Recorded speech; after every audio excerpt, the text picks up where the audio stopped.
We are living in an artificially induced state of consciousness that resembles sleep. The poor and the underclass are growing. Racial justice and human rights are non-existent. We have been lulled into a trance. They have made us indifferent to ourselves, to others.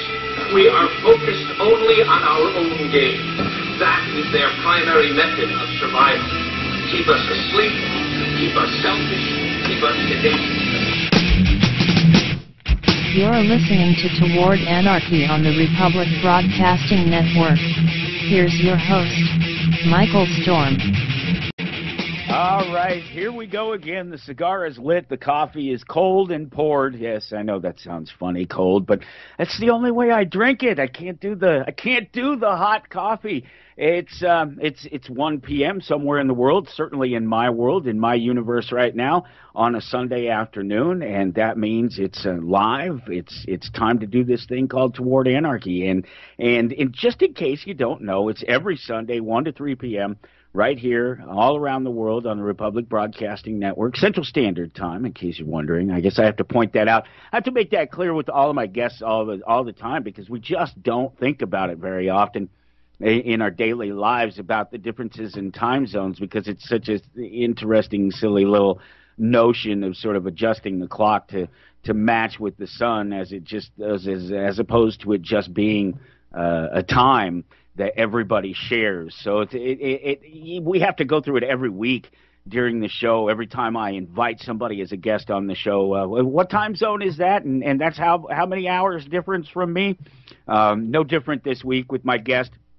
As always, you can follow along. Go to towardanarchy.com, and if you look for September 5th, if you have to go into the episodes, just click that button and look for a search, or just click the 2021 button and look for September. Find September 1st. You'll see 1st, 5th. But I don't know what to do.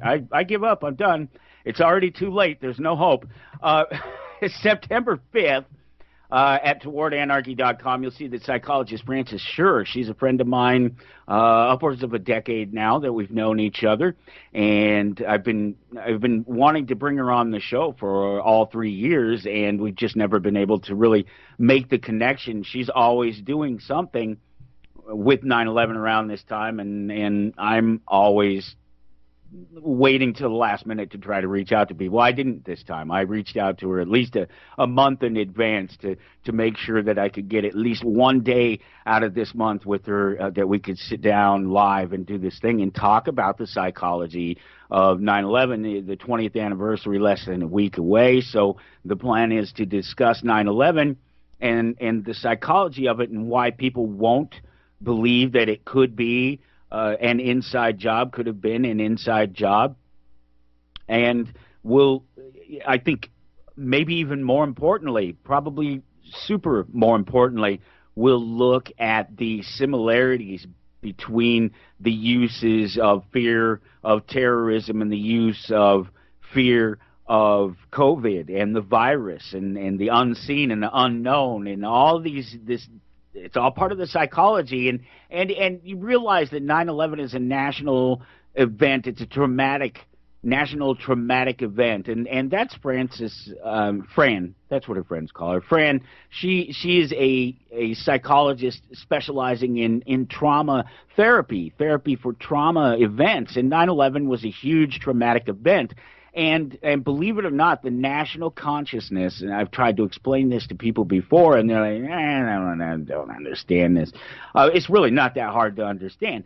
The national consciousness experiences a traumatic event the same way an individual does, or relatively the same way, and you have to go through the grieving process, and a lot of people never get past certain points of the grieving process. Denial and anger, two of the biggest that people will refuse to try and get over in the grieving process, and it all, of course, fits in my own life, as things always do right now. My mother-in-law just died here on Friday, and she had only just been diagnosed terminal in the last week.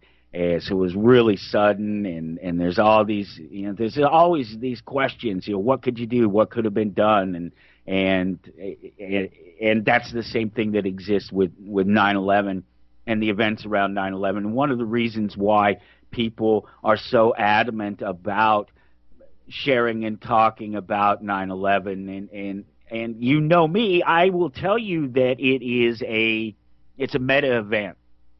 And I appreciate my good friend Dr. D for just sort of laying that out one day when we're just talking. And this is sort of in the years of moving away from street activism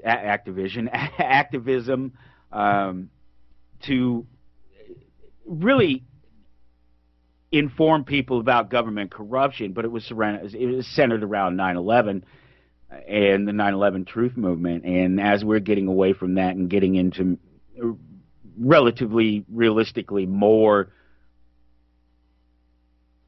just different pursuits of more impact that would be of more importance in the end to individuals than the sort of shoving the 9/11 thing down people's faces. And I've told you the story before about how it really works to just plant that seed with somebody. I'm sure Fran can testify to this because she is in the 9/11 Truth movement. She started Colorado 9/11 Truth. Her and some other psychologists, and they were activists around the same time that we were doing these things and talking about 9/11 and bringing into people. And I'm sure she can tell you the same thing, where we handed out thousands and thousands of CDs, all on different topics, not just 9/11, all different things, Vietnam War, the Federal Reserve, everything, you name it. If there was history behind it that was questionable, or the state had a hand in sort of manipulating events or allowing events to happen, then we were talking about it and we're trying to reach people through it. And we would hand out thousands of these CDs at all different events all around Colorado. And months later, people would come back to us and say, yeah, I set this, I tossed this CD in my glove box, or I threw it in my purse, or I set it down on the entertainment center, and I was cleaning the house the other day, and I picked it up and I said, oh wow, I forgot all about this. Let's put this in, whatever it was, whatever topic it was, and I said, oh wow, and it opened my eyes to this, and they would come and they would get active, and then what we tried to do is really geared the thing towards more community events. We're building community gardens and giving out food to people and doing all these different wonderful things that were born out of the 9/11 truth movement and people's denial of it, and why people won't accept that their government could be involved in it, and that's part of the trauma process and how it's related to the psychology of 9/11. And we'll look at that, but we'll also look. She mentioned. I try not to talk to the people running up to the show. Everybody wants to talk. Oh, you want to have a call? You want to talk about what we want to talk about, or you want to send me over some talking points? And I'm like, no. Let's not do the canned interview question thing. Let's just have a conversation about you and your thing. And she happened to mention that she's been looking at the correlations between COVID-19 and the data on COVID-19 and the misinformation and the news and just all these same things that she's looked at over the years and years of work for people like AE 9/11 Truth, architects and engineers for 9/11 Truth, and then and just amazing, prolific analysis and presence and analysis of what people are feeling about 9/11 and why they're feeling it, and so I'm just excited. I'm super excited to be able to have that conversation with her today and to be able to relate it to COVID-19 and the fact that she's already looking at that. But it's about this idea that the fear of terrorism and COVID and the unknown and all these things are used to seize wealth and centralize control, and that's the important thing. I'll tell you, And then I'll get off the 9/11 thing, and we'll come back to it, of course, here in about 20 minutes. Fran will join us, and we'll get her on the phone, and we'll find all about this. But I'll drop the subject and move on to a couple other things. But this, as it is now, there's one important thing to get out of all of these events, and what I was saying about 9/11 being a meta event. It doesn't really matter. It's the same with COVID. It doesn't really matter if it's true or not. It doesn't matter if the mask works or not. It doesn't matter if the vaccine works or not. It's what these things are being used to push. The government control, the ridiculous amounts of money made by the rich and the bigger businesses and things that were allowed to stay open. And do you not understand that once you do something like this, once you cross a Rubicon like this, that you can't come back from it? There's no turning back. There's no turning this back. People like myself have been telling you for years that, in particular, the vaccine issue would be the issue that's going to push people. And now you're hearing about how we're a much more vigilante society, that we want to get justice on our own. Well, why the hell wouldn't we, when our justice system constantly fails us? It fails us to protect us, and then it fails to give us justice. Why wouldn't we want to take these things out on our own? And then we hear about over in the UK, paramilitary groups associated with the military. It's always this. It's always former military. It's always guys that we try to tell them all along, hey, they're going to turn their back on you. You're the first one they're going to eat. When they come and take guns from people and they label people as dangerous, they're going to come for you, Christian. They're going to come for you, patriot. People who are beholden to a different value than the state. Even though the patriot supposedly is there for the state, that patriot, that person that's seen the war and has seen the lies and has read Butler and has understood exactly where the military is in terms of the industrial complex, the military-industrial complex, and in terms of its use as a tool for hegemony. I just, you get this, I'm sure you do. But even there's some surprises for some of you that are still clinging on to that idea that there's a way to save it all, that we can do this through the process, and or even worse, there's an entirely worse group, and it's that same group, these paramilitaries, are talking about.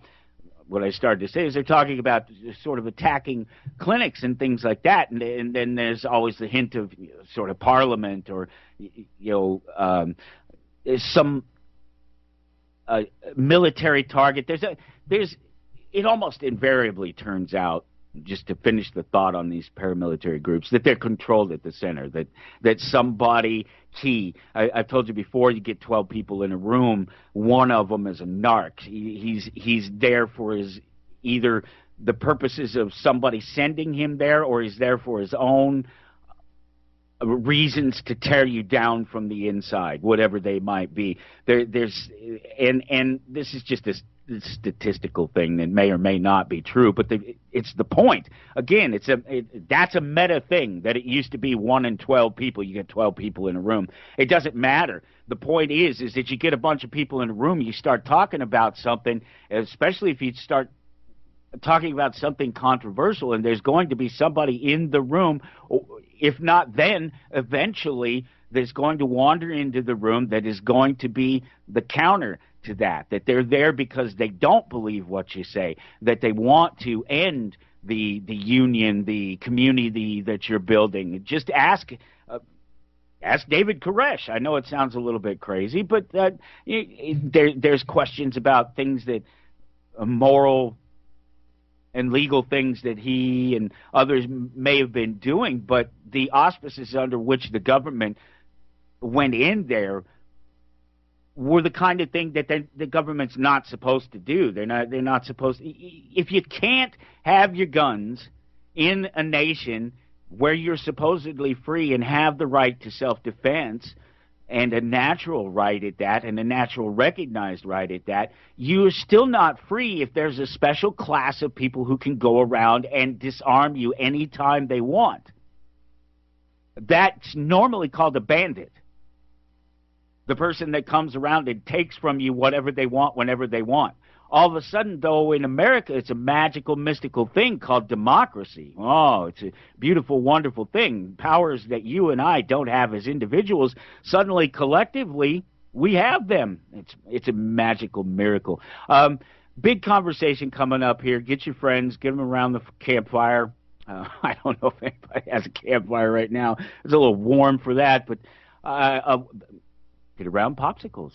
Get around the freezer, the cooler, a couple of beers, and listen to the Psychology at 9/11. We'll drop Fran into the conversation here in just about 15 minutes. Coming up on the show next week, Chris Garcia is back. Remember him, medium psychic. We're going to have a little fun playing with the audience. That means audience participation. That means phone calls. You guys call in, and we'll see. It's even Chris's birthday, which is fun, because if you believe in energy and things like that, it should be a very powerful energy sort of day for someone on their birthday, doing sort of psychic things. And so we'll have him do some sort of over the phone readings and talk about what it is that he does. And don't run away from this. If you haven't heard Chris talk before, there's nothing that anybody of faith needs to run screaming away from this conversation. Any of these conversations that I have, I try to make that clear. It's one of the reasons that I appreciate being here on RBAN, because I know that a lot of listeners across the network are people of faith, and they're an interesting group of individuals with a different view on the world than other groups. And I don't want to preach to the crowd. I could talk to anarchists all day as the core of my audience. That's a piece of cake. Well, I mean, it's not any worse than hurting any kind of cat.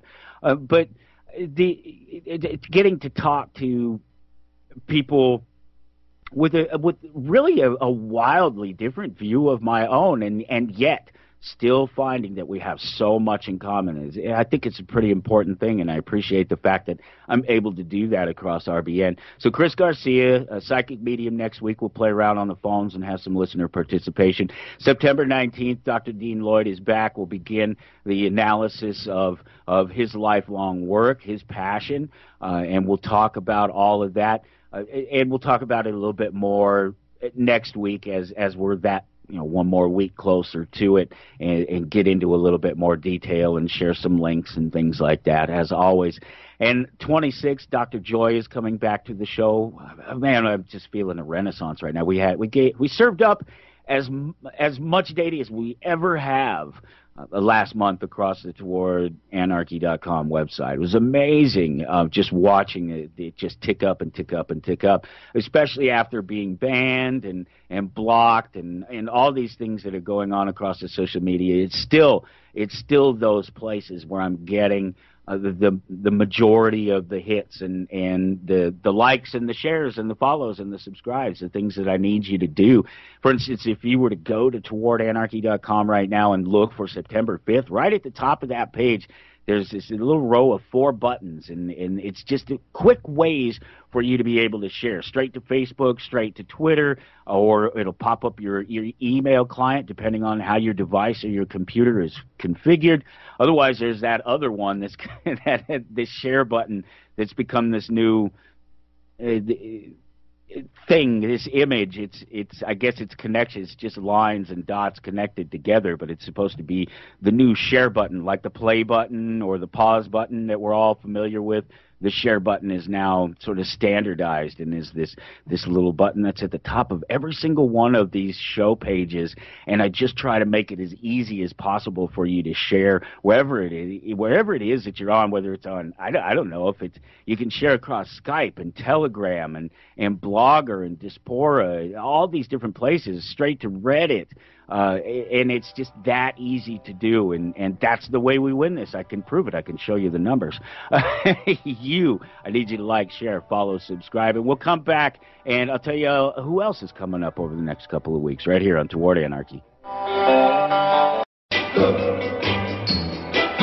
so there's 1.5 million things that we could be talking about, but it seems fitting to talk about 9/11, especially when you're talking about the relevance to fear and how it is used as a tool, as a mechanism for increasing the wealth of an elite and increasing the power of them, centralizing that power and the control. And I think that's the most important thing to consider when you're really asking this, because the question becomes, well, is 9/11 an inside job, or just the cry 9/11 is an inside job? It's something simple. It's something not as simple as just that statement. It's funny because it came up this week that I was wanting to invite this economist on to the show and have a conversation with him because I kept seeing his books pop up, and I wanted to talk to him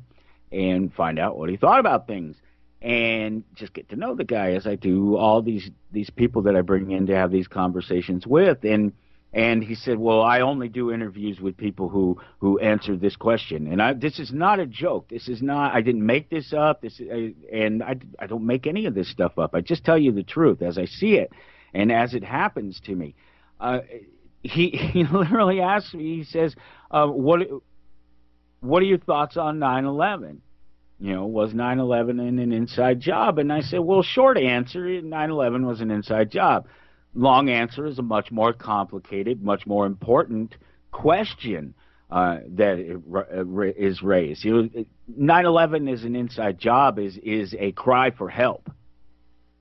It's a cry for help by people who are saying, you need to help yourselves and you need to help each other by looking at the fact that government is saying one thing and doing another.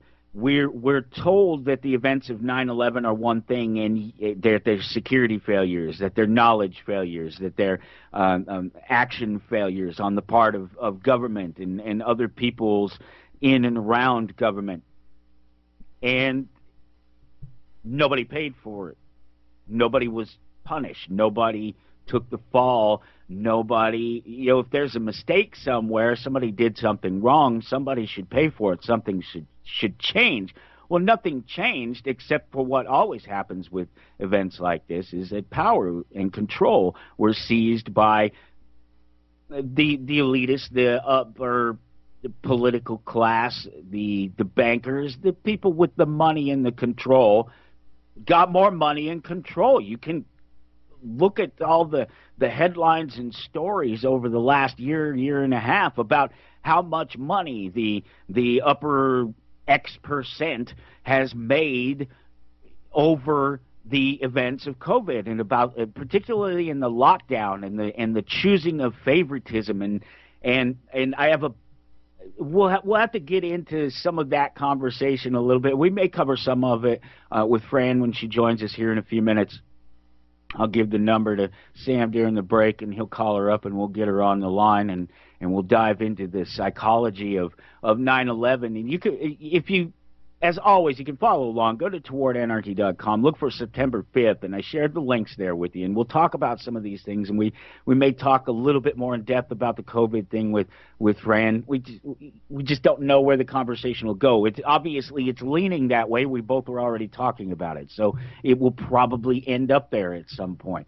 How deep we get into it, I don't know, but you can find out more about Fran and what she's working on.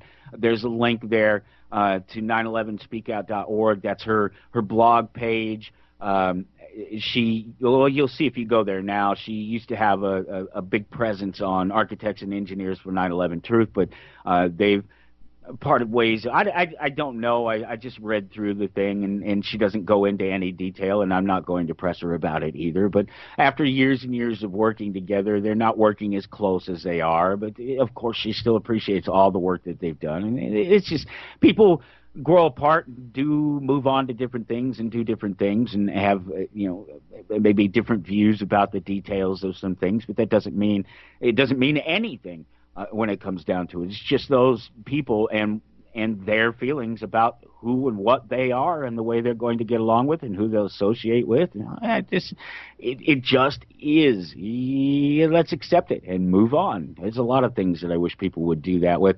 Clinical psychologists, including Fran, look at 9/11 denial and the cognitive dissonance that keeps many people from accepting the possibility that government could fail, let alone allow or even be a part of an event like 9/11. There's a link there to this.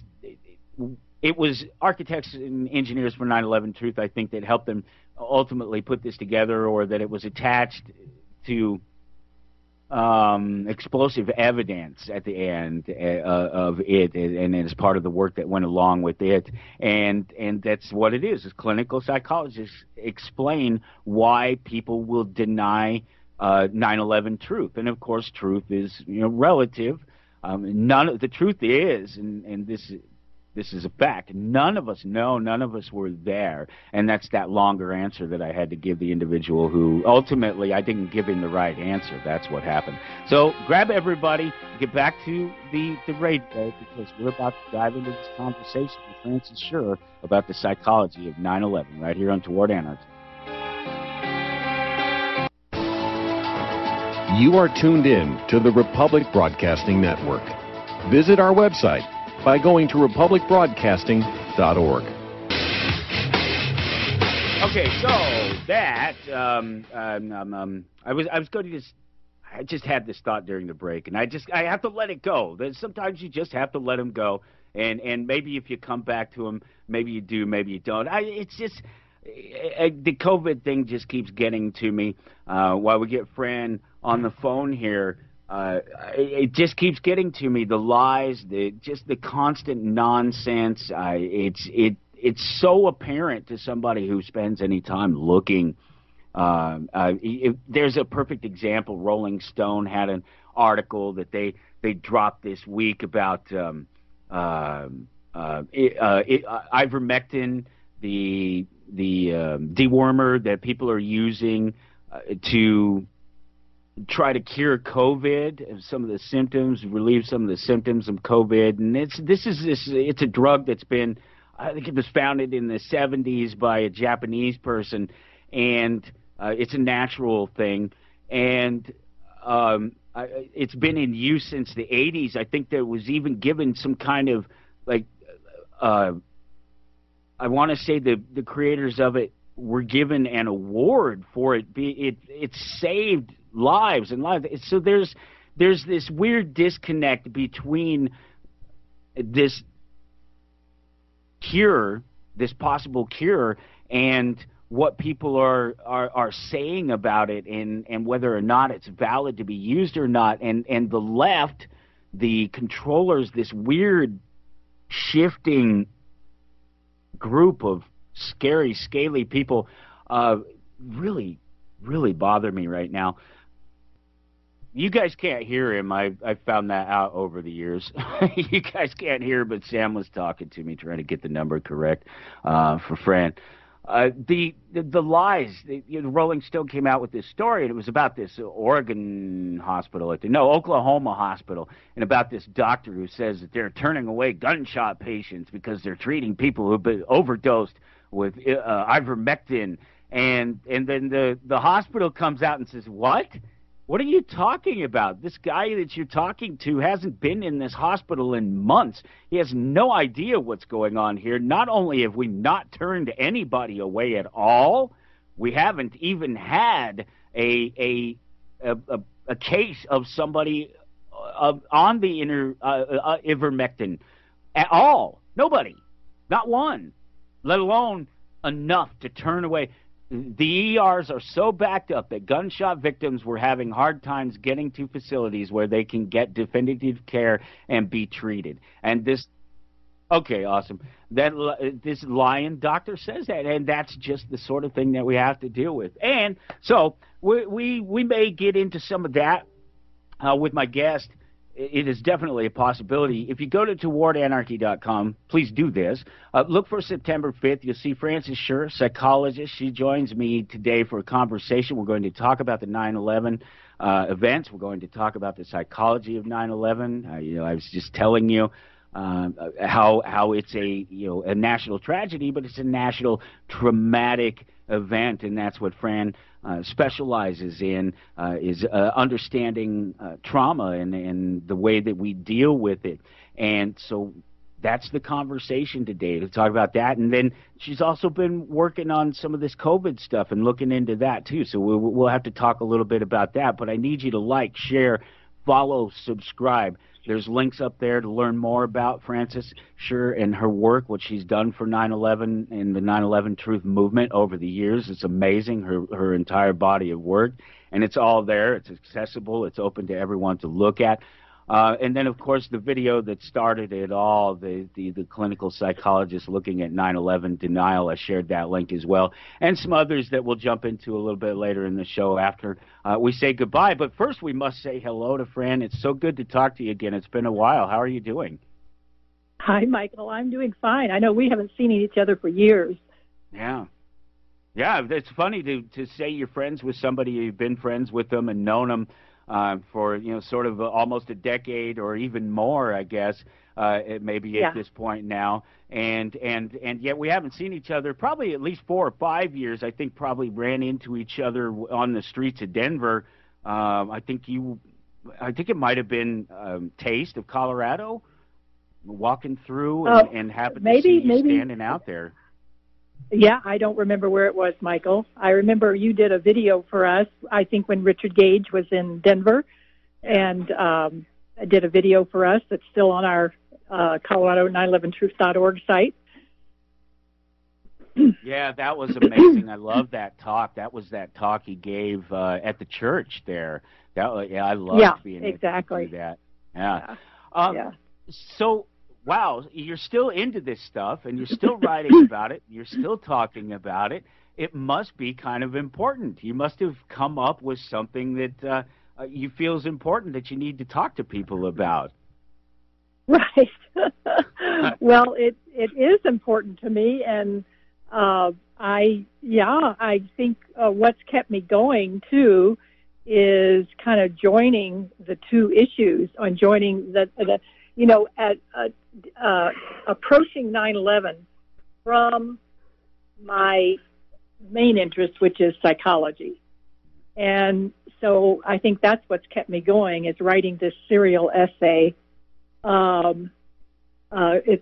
It's called "Why Do Good People Become Silent or Worse About 9/11?" And so I decided to explore all of the research in psychology showing what happens to all of us when we run into information that does not conform to our worldview. And there's so much research out there that shows why, as human beings, we all react negatively to running into such information. And and it goes beyond that. When I wrote about a lot of this psychological research, but also my editor wanted me to also write about the media. So I also delved into the media and why in the world are people silent about 9/11 or worse? And, well, it's because the media is silent about 9/11 or worse. They're either silent or they ridicule the 9/11 truth information. So, yeah, that's what I've been writing about, and I just love doing it. It's taught me a lot, actually, doing all that research into those different subjects. It taught you a lot about people and about the world that you live in, I imagine, which is what a novel concept of trying to understand the people around you and the world that you live in. You're talking about cognitive dissonance. Well, I'm talking about all sorts of things. I'm talking about our tendency as human beings to believe authority, to follow authority. I'm talking about cognitive dissonance, which is that really uncomfortable feeling every one of us gets when we run into information that contradicts our worldview. I'm talking about the feeling of helplessness that overcomes some people. I'm talking about scapegoating. I'm talking about, do we have prior knowledge of any other events in our world that primed us to be able to look at 9/11. I talk about all sorts of things in that serial essay. So it's taught me. I mean, I've learned a lot. Once you know, it's like by writing, you kind of become a teacher, and when you're a teacher, you know, you learn. It's the best way to learn. Absolutely, yes. Teaching other people is absolutely the best way to learn. I mean, it can, because presumably you're doing it in a classroom, and the you know, the next best way to learn is to do things yourself. But I think it's great that you make that point, because it isn't as simple as 9/11 was an inside job, is it? That's just like a meme at this point, really. Right. Well, when you say that, what do you mean? Yes, it is certainly more complicated, but what do you mean when you say that, Michael? Well, okay, because it's simply the fact that we don't really know. We don't really have any definitive answers on a whole bunch of questions, but we have a certain set of data that tells us, all right, this has a high probability, and then we have another set of data that tells us that what we're being told about certain things is very low probability. So when you weigh things in terms of overall total knowledge for somebody who's invested years in understanding it, we can walk around and say 9/11 is an inside job to each other, and we get what that means. We can't say that to somebody else who hasn't spent the time. They just think it's a cry. They just think it's a meme. That's what I mean by that. Right, and that's exactly right. I think we learned, a lot of us activists learned. I know at the very beginning of the 9/11 Truth Movement, we would be holding signs saying 9/11 was an inside job. And yes, all the evidence does point in that direction. And but when we hold signs saying that, it's like we're telling people what they should believe. We're reaching a conclusion for them. Right. And what we've learned is that doesn't go over very well with the public. That doesn't go over very well with people. They want to come to their own conclusion. And so what we need to do is provide them with hard facts, indisputable facts, and let them make up their own mind and be as credible as we can in our writing and in our speaking. It's kind of like being a parent or being someone who tends a garden. We use this analogy a lot of planting the seeds, and I mentioned this just before you joined the conversation, and I know that you are familiar with this because you were there at the same time I was doing the same thing I was doing, handing out DVD after DVD to people on the streets, and you wouldn't hear.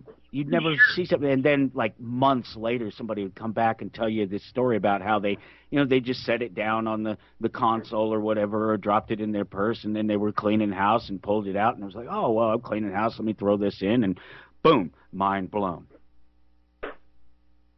Right, exactly, yeah, and I'm a gardener, and I really relate to that whole analogy of planting seeds. It's like, yeah, that's really basically all we can do. And like just plant seeds, don't plant too many in one breath, just plant the seeds that we can, and then allow people to mull it over, give them some resources, give them some things to look at, to read, and then they need to make up their own mind about this and make yourself available for questions.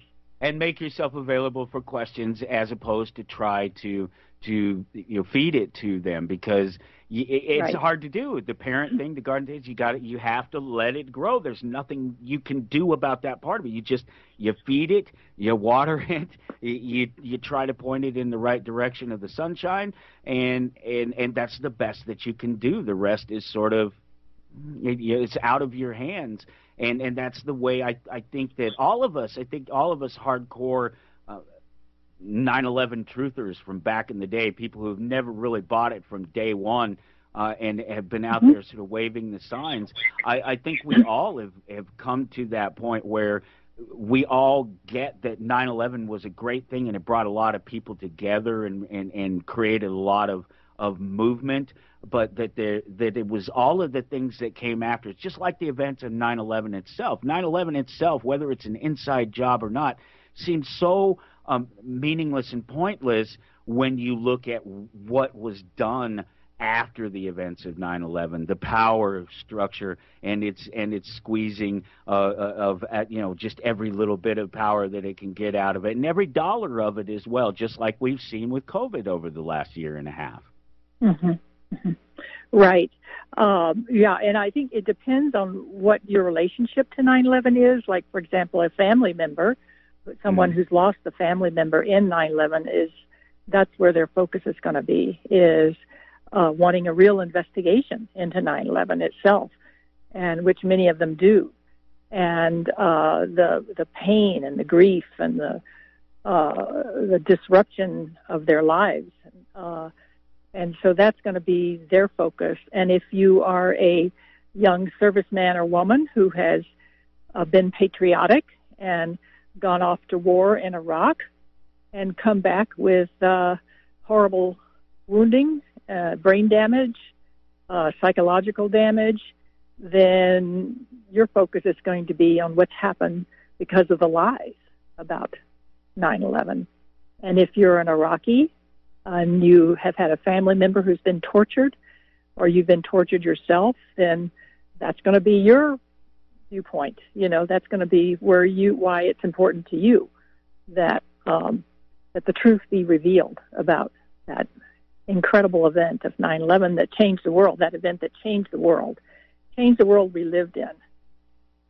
And if you're a person who's focused on civil liberties and how we've lost our civil liberties due to 9/11, for example, we have lost habeas corpus due to 9/11, then that's going to be the focus that's most important to you. So it's something that's important to many, many people. A lot of people have not felt their lives touched by 9/11, and so they really don't care. Right, and you say that, and you bring that up, and it's a very good point. And there's a whole bunch of people that had nothing to do with it, didn't see it, didn't really experience it, or weren't even alive. But then there's a whole nation that watched it on TV and has never completed the grieving process. We'll have to hit on that when we come back here. We get a short break, and we'll be right back here with Frances Shure. We're talking about the psychology of 9/11. Okay, so you have to point your browser to towardanarchy.com. Look for September 5th. You'll see I'm talking to Frances Shure. She is a psychologist, and we're talking about the psychology of 9/11. To me, the psychology of 9/11 is really pretty simple. It's the psychology of fear. It's the psychology of control. It's the psychology of anger. It's all the things one normally associates with the grieving process. And I just hit on that before we go into the break. I wanted to ask you, Fran, if you see it that way as well, if that's a major aspect of this, is that people they're never able to complete the grieving process in something as big as this because they never really have the final answers to why it happened, when it happened, what was it all for, especially looking at it now. Obviously, a military incursion didn't solve it. 20 years later, we're out of there, and everything's fallen apart. Nothing has changed. Nobody's been held accountable for any of the things that we claimed that we went there for. And democracy's not any better off for it. We're not any better off for it. The Afghan people aren't any better off for it. Is that part of what we're going through? Is it a grieving process that's never been resolved? Well, I don't. That will depend on the person we talk to, Sure. about this. But I do feel that what you're saying is, you mentioned fear, and I think that is such a key subject to talk about in this. Like, when 9/11 happened, if we can remember back 20 years when 9/11 happened, we were terrified. We were traumatized, and we were terrified as a nation. And I think almost everyone was traumatized. Almost everyone. just like with the JFK assassination, almost everyone can remember right where they were and what they were doing when 9/11 happened. And the fear was inordinate. And we feared, I feared anthrax in the mail. That was the part, and that was just right after 9/11. It was really a parallel with 9/11. It was associated with it very directly. Yeah. And I thought, oh my God, what if I'm going to get anthrax in the mail? You know, and we feared Muslims. Think of how many Muslims were abused because of 9/11. Yeah. We feared Muslims in our midst. We feared terrorists in our midst. We feared sleeper cells, these invisible people that they could be our neighbor, you know, and they would just suddenly get the call and wreak havoc in our country. If anyone can remember back, remember the fear that we all felt. And when we feel fear, we feel outrage, and we feel anger, we feel rage. And that is a defense against the fear, against the vulnerable feelings. Right, exactly. And then you send your soldiers off to war to fight a war that fails over 20 years and sucks up trillions and trillions of dollars and kills millions and millions of people. We got to go real quick under the topic now and come back with a nice long conversation about fear. Sure. We'll be right back here on Toward Anarchy. This is RBN, the Republic Broadcasting Network. All right, we are off into hour number 2, and point your browser to towardanarchy.com. Look for September 5th, and you can follow along. I shared some links there for you, so you can find out more about Frances and her work and what she's done, working on the trauma and the psychology of 9/11, the fear. That's what we're talking about now, the fear, and then of course it's anger, and these, like I said, these are all parts of that's the grieving process, and it's an interesting parallel for me as a novice, a layman in understanding human psychology. So it's great to get to bounce those ideas and thoughts off a expert in it, a pro, as it were, in France. So I appreciate you taking the time to hang out with me. Fear and anger, that's what's behind it all. And then, of course, you're looking at the media, and boy, they really know how to drive the fear and anger, don't they? And do you find that there's a particular ignorance that drives the fear, or is it a malice that you've seen? Or is it what? What was that last word you said? Is it a malice? Just sort of people being like, well, malice. Right. Yeah, you can't believe that the state would ever do something like that. You animal. Good question. Yeah, good question. So this gets into the heart of what I'm writing about right now, actually. On my next essay, in this serial essay. First of all, to finish my thought from before, all of us, when we feel fear, we defend ourselves with anger.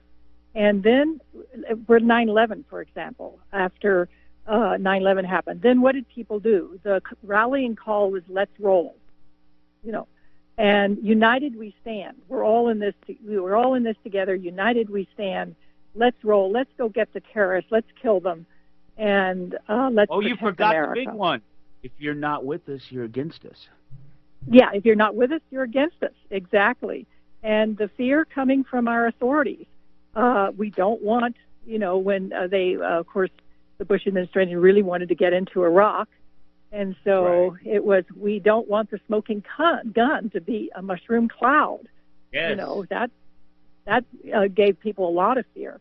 Now, do I think this was just ignorance, or do I think it was malice? Well, I definitely think it was malice. And I think the powers that be know how to manipulate people through their fear. As human beings, we are very susceptible to fear, and we want to be safe. We want to protect ourselves. We want to protect our loved ones, and the powers that be know how to manipulate us through propaganda to get us afraid, so that we will behave in the way they want us to behave. Now. We saw, those of us who saw this, and saw that 9/11, there was a lot of propaganda, and along with propaganda, there was censorship. You cannot have propaganda without censorship. Censorship allows propaganda to be successful. So, for example, I'll just go into this a little bit, then I'm going to head into where I'm writing. Did the media ever tell us about the nanothermite that was found in the dust in the World Trade Center? No. Did the media ever tell us about the free fall of World Trade Center 7? No. And what free fall meant, which meant that it would have to have been brought down with explosions, like all the material would have to had been removed before it could have fallen at free fall acceleration. Did the media tell us about the temperatures being too high, being high, that they were high enough to melt steel, and that jet fuel could not get temperatures that high? They didn't tell us any of these things. They didn't even discuss it as something to discuss and debate. So there was a lot of censorship. There was a lot of propaganda. There was a lot of propagating of fear. And so that we would agree to go along with the agenda of going into the Middle East for these forever wars, the war on terror. And so people, because they did not have all the information they needed, they made very bad decisions. Tulsi Gabbard, the Democratic candidate for president back in a year ago, was one of those people who patriotically went off to Iraq, to fight the war over there, to fight for America, until she realized she was being lied to. Now, take this a step to today, 20 years later, with COVID. Do I think we are being manipulated by fear? And most definitely we are being manipulated by fear. The media does nothing but give us the horror stories. They don't give us the good news. Have you ever heard once on the media that we should all have sufficient vitamin D levels to protect ourselves against all diseases, including COVID? No, I have not heard that.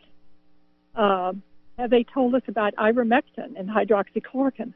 No, they demonized hydroxychloroquine. They are suppressing both of those treatments and many other treatments. So, and are they manipulating us with fear? Yes. They're telling us all the horror stories, not the good news, not the ways we can really protect ourselves. And well, that's right. They're concentrating solely on the fear, the results of the fact that other people won't get a vaccine. You went out and got yours. You're a good person. Other people aren't doing it, so now you're in danger. All the fear, not any of the positive stuff. You're absolutely right. Nothing in the mainstream. I've never, in all these headlines, never once have I been able, and I do this, I purposely do this every week. I go through these headlines, and it should pop up on mine if these devices are learning us, and they obviously are, because it pulls up all this other stuff I'm looking at. So why isn't it pulling up mainstream media talking about that we need to get out in the sunlight, and that direct sunlight on these kills most of these things almost instantly, this sort of stuff. There was some hint of it early on when the president was a talking head that they could pick on, and not one that was sort of broken, and you can't really pick on the broken people because that's not, that's frowned upon these days. When he was up there mentioning something about UV lights and things like that, there was some mention of it, but that was all in relation to sort of trying to demonize his thoughts on it. But there's nothing in any of these headlines that I ever go through and said you should get out and get some vitamin D today, and it's like the number one top on the list of things to help you fight off COVID and infections, viruses, if you will. Right, and that at bottom line, what I think is that because they don't tell us these very obvious things that we can do to protect ourselves, from this new virus, and they instead want us to lock down and mask up and follow authorities' dictates about what we should do to protect ourselves, and eventually we get the vaccine, which of course we all know. There is no indication, no one knows anything about long-term effects of this experimental vaccine, and it is still experimental, no matter what you've heard. Yes. But the thing is, do I believe this is ignorance or malice? And the reason I now know that it's malice, and I have proof for that, is that with COVID, there have been these whistleblowers in the UK who have come forward, and they are all behavioral scientists. They're psychologists, anthropologists, and they have come forward, and they were part of this group called the Scientific Pandemic Influenza Group on Behavior. And what they do is they advise the UK government how to make their people very, very afraid so that people will do what they're told. They will behave in the way they want them to behave. And these whistleblowers have come forward and said, we made a huge mistake. We did not know how fearful people would get. We are sorry for what we did. This is the behavior of tyrannical governments, not democracies. And we're just amazed. We're horrified at what we have done, and we wish we hadn't done it. So they said, we have to think about what kind of country we want. This is not the behavior of democracies. And it's just amazing what they are saying. And yet, this has been shown in the UK press and the Telegraph, but not in here in America. Now, was this only in the UK? No, the same fear campaign was happening here and all around the world.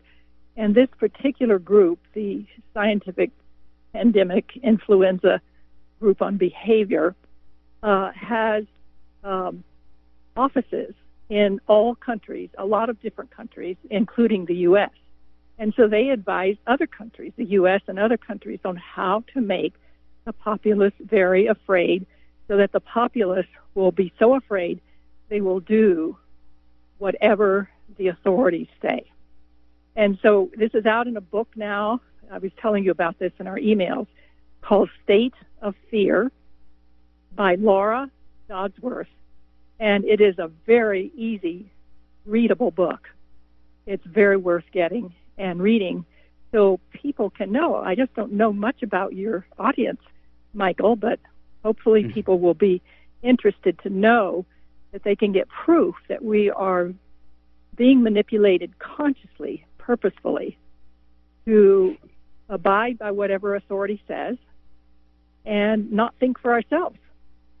So that's one thing I just really wanted to tell you and your audience about this. It was just such a great sign because I was writing about the fear mongering going on, how the media is so unbalanced. Yes, you want to tell people the reality. You want to tell them, yes, this disease is very bad for some people.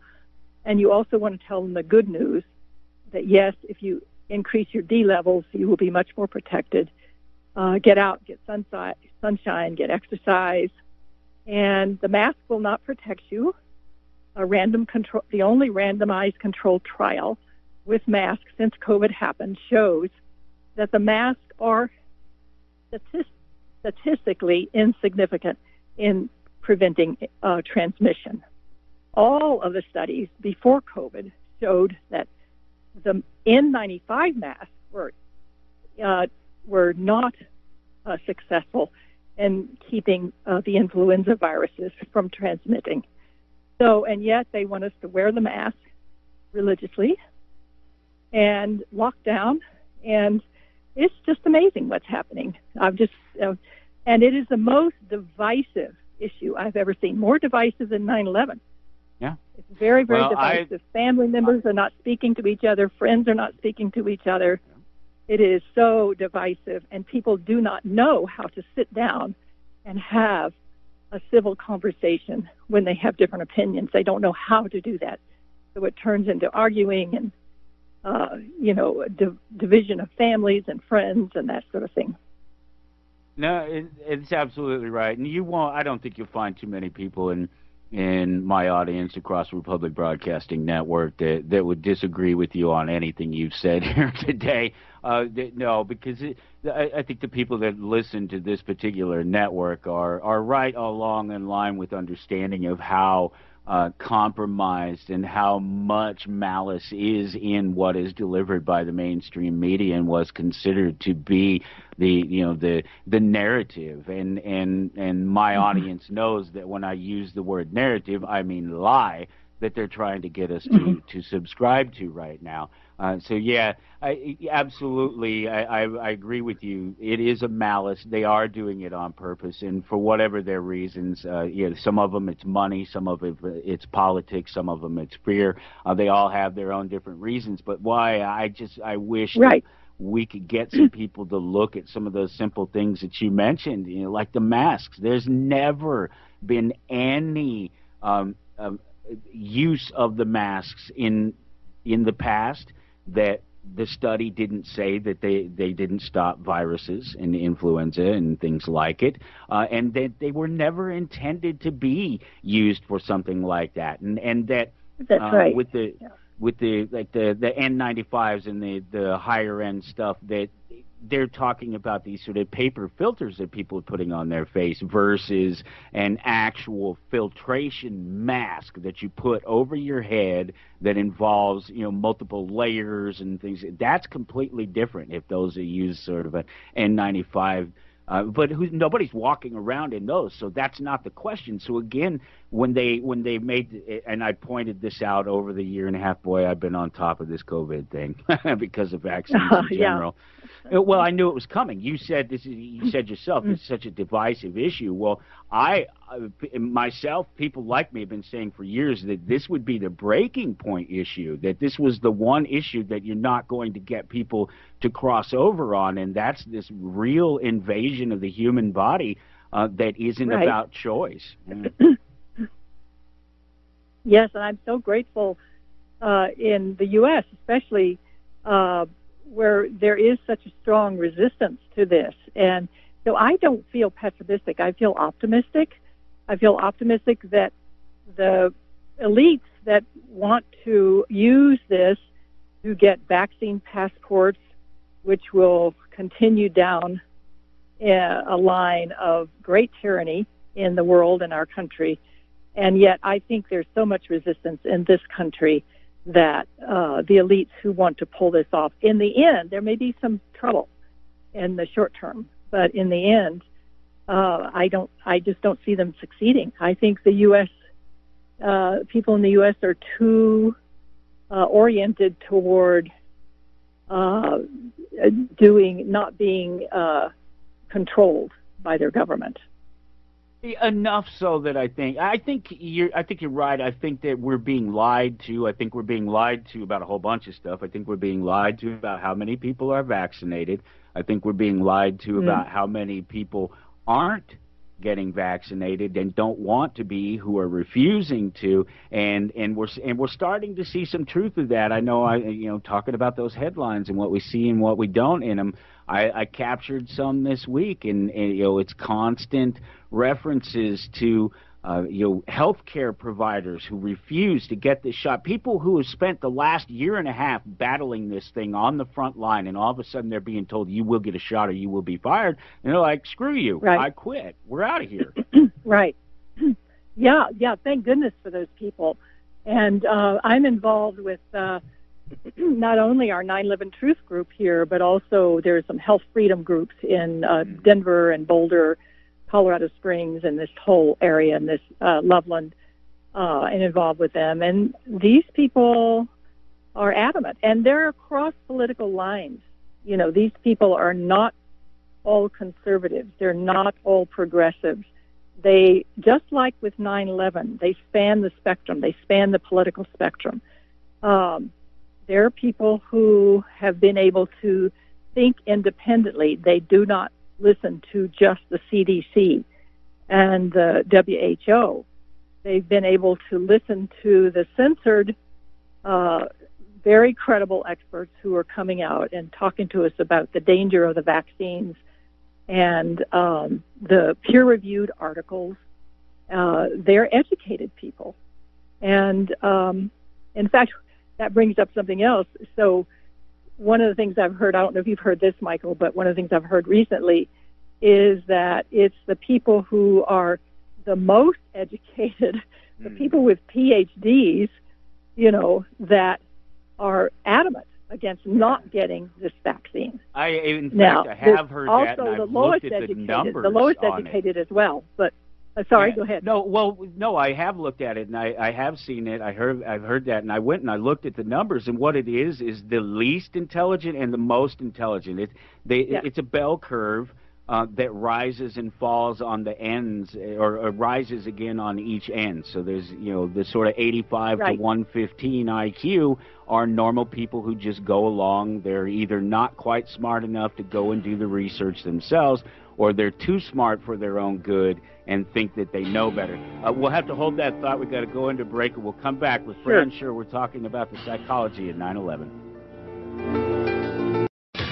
Okay, unfortunately, as always, these things must come to an end, so we're closing in on that. We've been talking to Frances Shure. She's a psychologist. We've been talking about psychology of 9/11, which is the psychology of fear, which is the same thing that's happening now. And it was so great when I reached out this time to talk to her about the possibility of being on the show to talk about 9/11, to find that you were looking into the COVID and all the fear around it, and how it all relates, and how there's such an obvious manipulation, particularly in the media and in the political arenas, and that you've come to what I assume must be the conclusion that a lot of us, particularly across the network here, Republic Broadcasting Network, is that they're doing this on purpose, and that they have a reason for it, and that it's control, it's money, it's all these things that we've talked about all along that drive these things. And it's not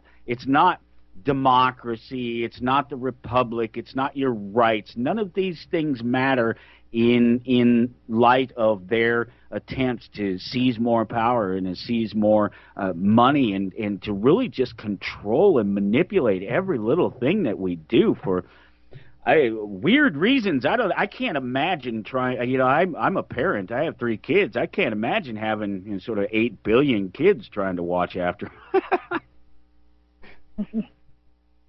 What? So, Michael, go ahead. Are we at the end, or do we have more? Well, we got about 5 more minutes. Unless if you want to hang out, if you have more to talk about, I have another half hour. So. Yeah, I can talk longer, Michael. Let's I wanted talk. to go back to what we were talking about with the survey that showed that what you're saying, the most intelligent people and the least intelligent. Yes. But I would like to question that. I would be surprised if it's actually based on IQ. I think, and tell me if I'm wrong, but I believe that was based on the education level of people. I think what I saw, I think, was actually both. I'm going to look and see if I can find them both. Yes, I did. Yeah, actually, vaccine hesitancy versus education level, and then vaccine acceptance versus IQ. So it was actually both, and they're inverted graphs of each other, so they're kind of similar. Yeah, and it made a U graph so that the least educated, least intelligent were the most vaccine hesitant, if we want to use that term. Yes. And the most were also the most vaccine. They're adamant, actually, not to get it. But I wanted to say that this thing about intelligence, just because someone has a PhD doesn't mean they're really that intelligent. No. Just because someone doesn't have a college education does not mean they're not intelligent. I work with a lot of contractors in the work I do right now. And these are some of the most intelligent people I know. They may not even have a high school. They may have a high school education, no college education. But these folks are really smart. And they're smart, maybe not book smart, but they're street smart. And they are smart enough to know how to build a house, which a lot of PhDs would not know how to do. So I would say I would want to be careful with labeling people unintelligent. Yeah, no, absolutely. And I know people who are very intelligent. That's why I had to make sure to explain the graphs to my people as soon as they popped out. I wanted to get in front of it because I want to say the thing was I was having some fun with it and talking about how I just don't personally fall on the curve. I'm never on the curve. So because if you're looking at the intelligence, well, I'm off the curve on the intelligence, but I'm also off that same curve on the people that are most likely to accept a vaccine. And if you want to associate that with an education level, that's people with a master's degree, basically. They all fall into that same category as well. So again, proving that just because you have a piece of paper in a subject Right. or an area doesn't mean that you're particularly smart. In fact, I'm going to say that most of these people probably aren't. My wife and I, just before the show, we're talking about, we're going to end up going into a break real quick here, but it's short, and we'll come back and we'll do another 20 minutes. My wife and I were talking about doctors because my wife's mother just died the other day. And it was she had stage 4 terminal cancer, and it was just diagnosed within the last couple of weeks. And it was something we're talking about. These sort of the one doctor looks at it and goes, "Well, yeah, that's cancer. Why didn't they see that before?" And what I said to my wife is, well, these guys are mostly C students pretending to be, sort of professional, the top of their game, when the reality is that most of these guys went to state schools and places like that. It's not all Harvard-educated PhDs and the smartest and the best and brightest, supposedly. They're just normal people just like the rest of us who are holding these jobs. And I tell you why. Because the C students are cheaper to employ and they're easier to control. Interesting. I think the most important thing, whether we're off the scale intelligence-wise or not, the thing we need to learn is how to think independently. Yes. And if you're a conservative, how do you think independently? How do you listen to all sides? Hold that thought, and we'll come back to talk about that. Thinking independently, thinking critically, just doing a little bit of thinking right here on Toward Anarchy. As a listener of the show, you would know that I'll be the first person to tell you that this education, these pieces of paper, they don't mean a whole lot, and that anybody's individual ability to do something or to understand something, it can't really be determined by these sort of mass testings and asymmetric questioning and quizzing people about things that some particular group or organization seems to find as being important knowledge to know versus somebody's real level of intelligence, their ability and their willingness as well to be able to accept new information, let alone to be able to think about it critically, to understand it on their own. And so it's absolutely important that when I see something like that, when I see some sort of semi-nonsense that there's truth in, that it has to be brought into perspective, and just to give you an idea of what you're getting from all sides on this. It's just crazy, this issue. As I look at some of these headlines, it's unbelievable. And then Fran and I will continue this about the independent thought and critical thinking. U.S. hospitals hit with nurse staffing crisis as pandemic rages on. We already talked about that. We said exactly what that was. That's NBC News, and that's them firing all these people that have been on the front lines fighting this thing all of a sudden, and now they don't want to be vaccinated. The masks were working all along. Oh, I feel so sorry for black people. I really do, and it's a blunt way to put it, but this is from The Atlantic, and The Atlantic is such a piece of trash, and it's directed directly at black people, and they get lied to so often. The masks were working all along, and that's why I wanted to hit this, because I wanted to make sure to talk about this, because it's a link I shared. If you go to towardanarchy.com, you look for September 5th, you see Frances Shure. I have a link up there to find more about her and to follow her continuing work on the psychology and the events of 9/11 and what they mean, and trauma and all these things that we've talked about, as well as that video in there too, where her and her friends and others in the psychology industry are looking at industry? I don't know.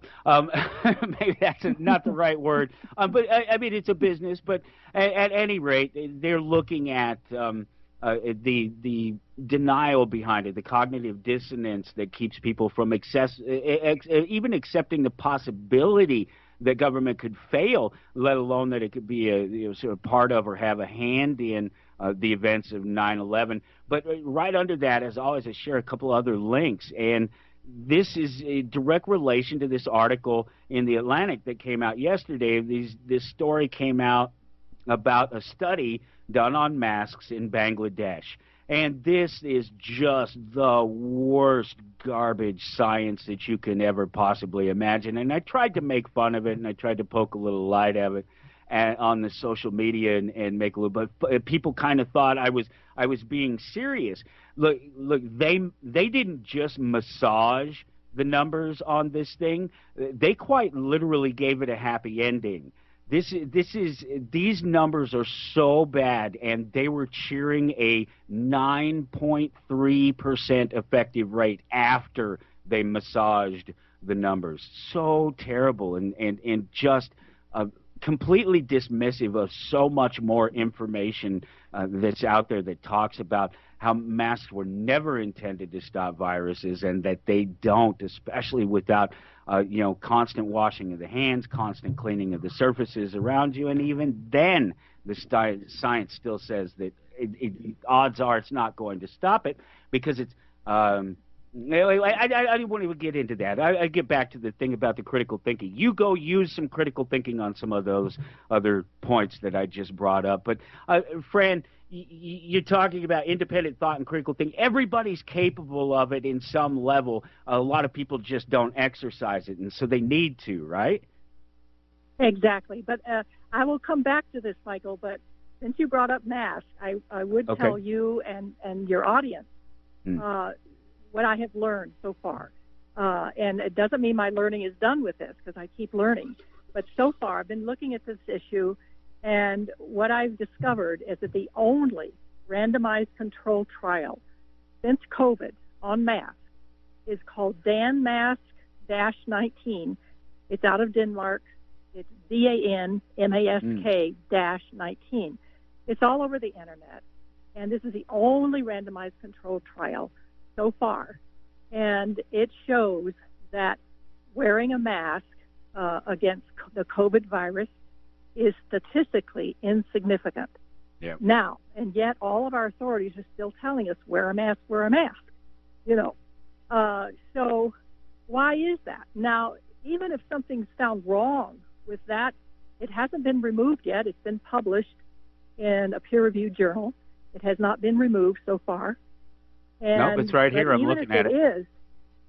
Even if it is, we must remember, the other thing I've learned from my research on this so far is that every study on masks, and there have been meta-analyses as well, that all of them before COVID were on the influenza virus, and all of them showed that the N95 mask was not efficient in preventing transmission of the influenza virus, which is twice as large as the coronavirus.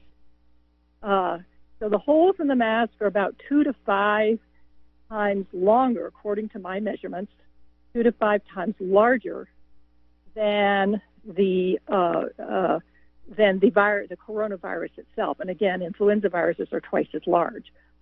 So we have to look at, when they have all these studies that shows that masks are not successful in preventing the transmission of the virus, why are we being told to wear a mask? Why did Fauci flip-flop on this issue so hilariously, back and forth on it? I mean, it seems like he's being a puppet too, that he's being told what to say. And then, I don't know. But anyway, I want people to know about that DanMask-19 study. And yet all the authorities are saying, no, wear a mask. The kids are being made to wear a mask, which is just horrendous, And people are fighting about it over, in community centers and school gyms. It becomes an issue of great division in our society.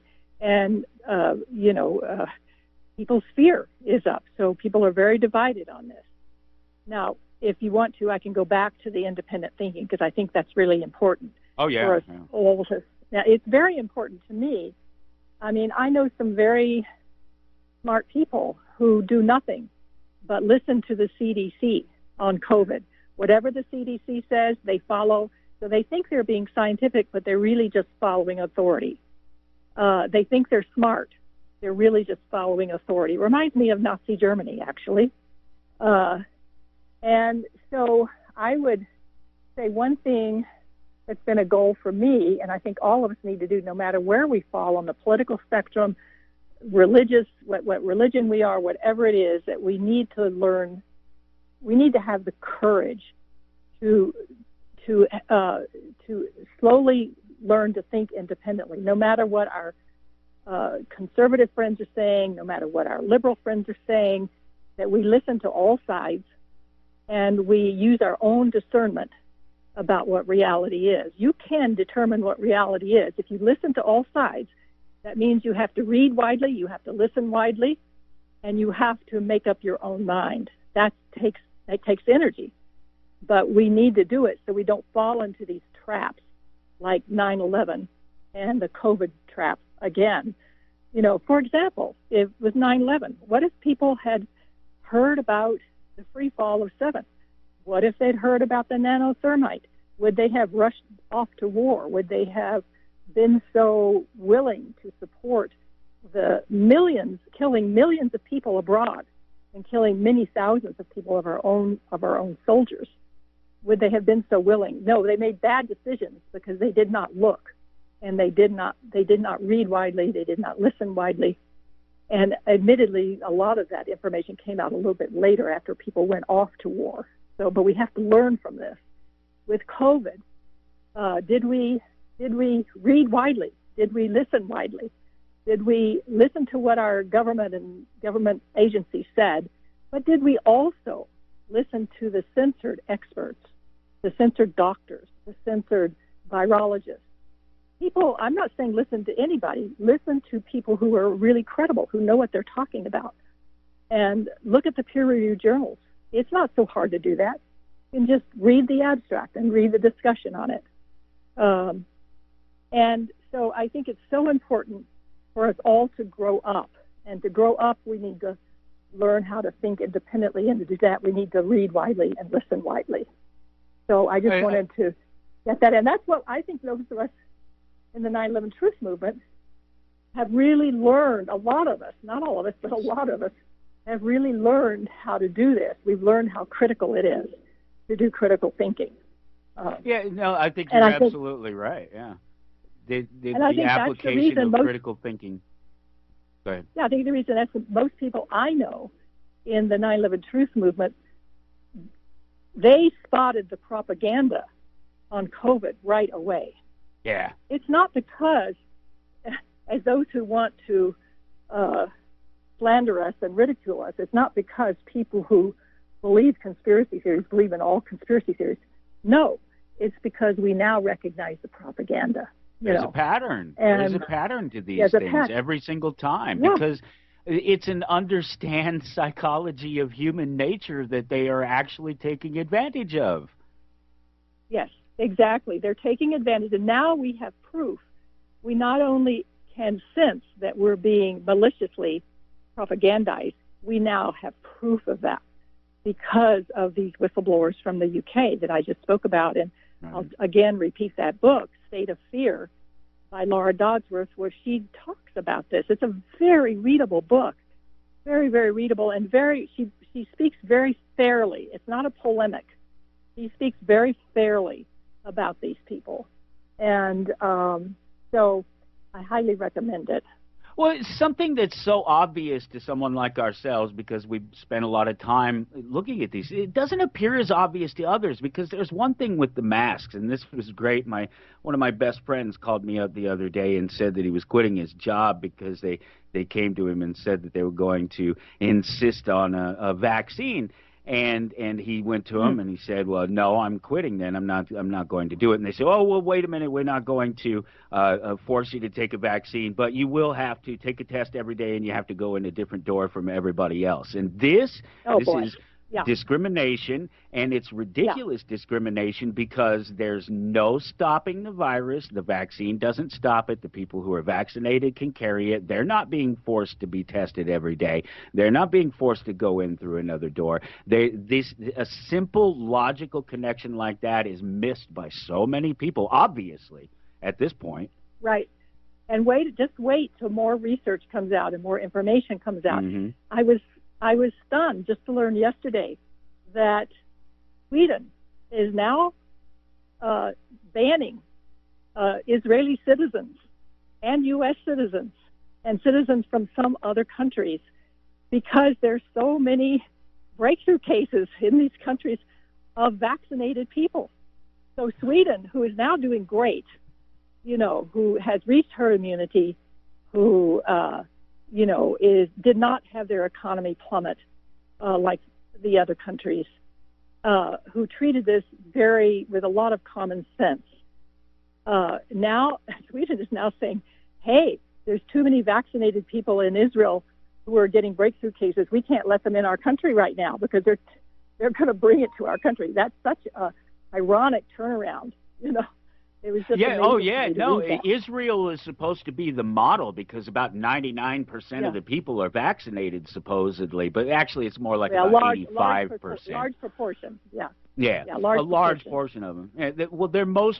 Their own most recent data says about 85%, 86%, somewhere around there, supposedly fully vaccinated, and they're talking about how they keep getting these breakthrough cases, and there's this lie going through America about the reason that hospitals are or aren't, we don't know, overfilled with people is because of the unvaccinated, and it's a pandemic of the unvaccinated, except that if you look at Israel, the model for the world, 15,634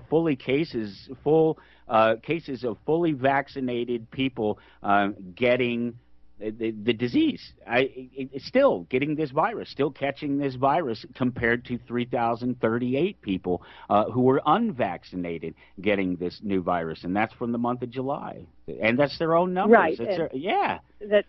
And this is the Delta variant, they say. Yes. And the other thing that's very important about they do say, what I've been reading is that the Israeli data, they're actually good research. They have good data there. So a lot of the researchers are really looking to Israel for this data.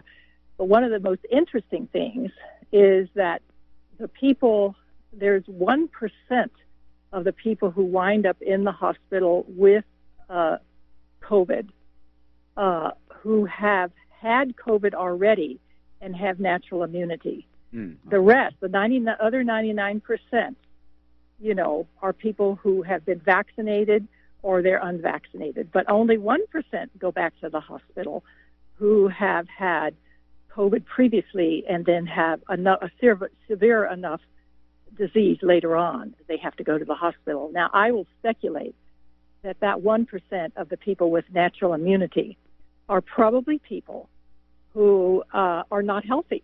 Yeah. They're probably people who have the comorbidities, obesity being the number one, or they already have the flu, or they already have diabetes, or they already have pneumonia. They already have something, and they get COVID on top of that. And they get COVID on top. Well, that's one thing that a lot of people have refused to look at in this, and another one of these, this should be a glaring, obvious problem for this, is that the comorbidities in the case of COVID-19 have been flipped around. COVID-19 in any other normal circumstance would likely be considered an OI, an opportunistic infection, something that basically infects already ill people or people of an ill health and ultimately sort of contributes to their death. But we never, through all the AIDS epidemic and through all these other things that we've come through the years and modern, in modern times to deal with like this, the comorbidity is what is blamed. It's not it's not the flu. We don't blame the flu for taking an AIDS patient. We blame AIDS. Right. But that's changed now all of a sudden with COVID-19. Right, exactly. And no, it has changed. And I can't back this up with something I have taken down from research, but I'm pretty sure what I have read is that I don't know if it's the WHO or the CDC, has said that if someone is diagnosed with a fraudulent PCR test, by the way, and they diagnosed positive with COVID, that if they then die 28 days later, no matter what they've died of, they have to be on the death certificate. They have to say they died of COVID. Now what's happening here is they're skewing the data so horribly that we will probably never ever understand what's really going on. But we do know they're skewing the data. Just the fact that they have been using PCR tests at way too high cycle thresholds to get basically what they're getting is 97% false positive. Now I've heard that's come down and that they're now using what they should with the PCR test, which is the 28 cycle thresholds. But anyway, there's so much of this detail to read and learn, and again, you just have to read widely, watch widely, listen widely, and use your own discernment. I think your own intuition will tell you what's the right thing for you to do. Not an authority that has, conflict of interest. Well, like the CDC. I wish that people would take that to heart. I really do. I hope that they hear you say that and they take that to heart and they really do it, because I think that we live in such a dumbed down society, and I don't mean that the people are dumb. I mean that they've been pushed towards being dumb, and they've been pushed towards accepting authority and accepting that even when they're smart, they only think that they're smart enough to trust authority. I'm smart enough to get that this guy is smarter than I am, supposedly, and that's all those people on the curve that I was talking about earlier. That's all of those people right there that I said that you're too smart for their own good. They're either not smart enough to really go and do the study, so they just accept, or they're just smart enough that they're too smart for their own good to go out and actually do the work. They're lazy enough. They say, oh well, there's no reason why these guys would lie to me. They're smart. They're smarter than I am. They have to be. Yeah. It's basically, and this is one of the essays I've written on, is how we have such a tendency as human beings to trust authority. Now, once we have enough experience under our belt, for example, we've been 9/11 truth activists, and we've seen all the propaganda and the censorship on that. We've seen other events where there's been a lot of propaganda censorship. Then we know better, But if we have just not looked at anything like that, we've just gone along to get along, and then we may have a strong tendency as human beings to trust our authorities. It's part of our genetics, it's part of our wiring to do that, and so we have to rise above that. Well, I think we want to, and I think you're probably right in saying it is a genetic thing, because I think it's about being able to grow up from being children and learning to accept and trust the parental figures and the people. Yeah. Right. We have to trust our parents in order to survive, and that tendency lingers on, and we're not taught in our schools. We're not taught anywhere in our society how to say now, how to be independently thinking, how to look at things critically, and how to think for ourselves. And this actually brings up another point another way to compare 9/11 and COVID, which is anyone who is new to 9/11 goes on the internet now and tries to learn what 9/11 truth activists think, what they will be so confused. They will run into so much, a total morass of disinformation and what we call in our movement cognitive infiltration. We know that Cass Sunstein told us that the way to get rid of the 9/11 truth movement was to flood it with all sorts of disinformation, all sorts of crazy theories that are not substantiated by any evidence, and people who are not critically thinking buy into it. Dr. Judy so Wood. If you are new, Yeah, Sorry. if you are new to 9/11, exactly, that's one example only. Yeah. If you are new to 9/11, you go on the internet to try to figure out what's going on. You will leave in disgust because of all this. You have to know the good websites to go to. I'll give you a couple now. Okay, Architects and Engineers for 9/11 Truth is very good. 9/11speakout.org. David Chandler's website is excellent, really easy to understand, really good. That's 9/11speakout.org. Scientists for 9/11truth.com is really good. And there are a few others, but those are the main ones that you can go to and feel confident that you're getting scientific facts and not a lot of cognitive infiltration, a lot of crazy, unsubstantiated theories. Now, so we now know this from 9/11 is that the way to bring a movement down is to flood it with unsubstantiated theories. Now, is this going to happen to the health freedom movement? Yes. And I believe that it is.